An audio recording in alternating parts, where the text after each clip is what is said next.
10th results లో ప్రభుత్వ school విద్యార్థులు సత్తా చాటారు. మునుపెన్నడూ లేని విధంగా ఉత్తీర్ణత సాధించారు. 100కు 100% పాస్ అయి ప్రైవేట్ స్కూళ్లకు దిమ్మ తిరిగే షాక్ ఇచ్చారు. ప్రభుత్వ ఆధీనంలో నడిచే 918 స్కూళ్లు 100% ఉత్తీర్ణతను సాధించాయి. 10వ తరగతి పరీక్షల ఫలితాల్లో ప్రభుత్వ స్కూళ్లు, గురుకుల విద్యార్థులు సత్తా చాటారు. రికార్డులు బ్రేక్ చేశారు.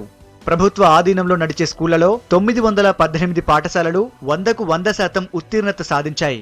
వీటిలో 644 జిల్లా పరిషత్ స్కూళ్లు, 121 ప్రభుత్వ పాఠశాలలు 100కు 100% ఉత్తీర్ణత సాధించాయి. 13 గురుకులాలు, 22 సాంఘిక సంక్షేమ గురుకుల పాఠశాలలు, 30 KGVB, 43 మోడల్ స్కూల్స్ 100% ఉత్తీర్ణత సాధించాయి.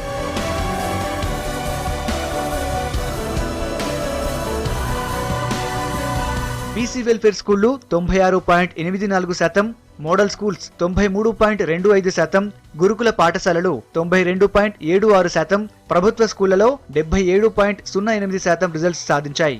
ప్రైవేటు విద్యార్థులు 39.52% రిజల్ట్స్ సాధించారు. ఓవరాల్ గా బాలురు కట్టే బాలికలే ఎక్కువ మంది పాస్ అయ్యారు. 95.13%తో వరంగల్ జిల్లా ఫస్ట్ ప్లేస్ లో ఉంటే 76.23%తో హైదరాబాద్ లాస్ట్ కి పరిమితమైంది. గత రిజల్ట్స్ తో పోల్చుకుంటే ఈ ఏడాది 8% ఉత్తీర్ణత పెరిగిందన్నారు మంత్రి కడియం శ్రీహరి. 2379 పాఠశాలలు 100% ఉత్తీర్ణత సాధించాయి. ఒక గవర్నమెంట్ పాఠశాల, ఒక ఎయిడెడ్ పాఠశాల, 8 ప్రైవేట్ పాఠశాలలు, మొత్తంగా 10 పాఠశాలలు 0 ఫలితాలు సాధించాయి. రాష్ట్రంలో వరంగల్ జిల్లా అన్ని జిల్లాల కంటే 95.13% ఉత్తీర్ణత సాధించి ప్రథమ స్థానంలో ఉంది. అదేవిధంగా హైదరాబాద్ జిల్లా అన్ని జిల్లాల కంటే వెనుకబడి 76.23% సాధించి చివరి స్థానంలో ఉన్నది.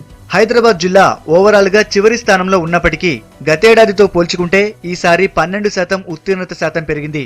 జిల్లాలో మొత్తం 287 పాఠశాలలకు గాను ఒక పాఠశాలలో 0 ఫలితాలు వస్తే 9 స్కూళ్లు 100% ఉత్తీర్ణత సాధించాయి. సంవత్సరంతో పోల్చుకుంటే ఈసారి 12% రిజల్ట్స్ కూడా చాలా సంతోషం. అందరూ కూడా ప్రభుత్వ టీచర్లైనా, ప్రైవేట్ టీచర్లైనా, హెడ్ మాస్టర్లు, మేనేజ్మెంట్లు అందరూ కూడా ఈ సంవత్సరం రిజల్ట్స్ పెంచడానికి అకాడమిక్ స్టార్ట్ ఇయర్ మొదలు కానించే ట్రైనింగ్లు ఇవ్వడం కానీ, టీచర్లను తయారు చేయడం కానీ, పిల్లలు తయారు చేయడం కానీ ఒక ప్లాన్ ప్రకారం తయారు చేసుకుంటూ వెళ్ళాం.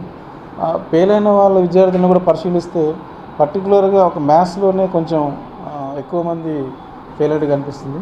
వచ్చే సంవత్సరం వల్ల తప్పకుండా అపియర్ అయ్యే ప్రతి విద్యార్థి పాస్ అయ్యేటట్టు చర్యలు తీసుకుంటారు. రాష్ట్ర వ్యాప్తంగా మొత్తం 10 స్కూళ్లు 0% ఉత్తీర్ణత సాధించాయి. వీటిలో 8 ప్రైవేటు స్కూళ్లు ఉంటే 1 ప్రభుత్వ స్కూల్, మరొకటి ఎయిడెడ్ పాఠశాల ఉంది.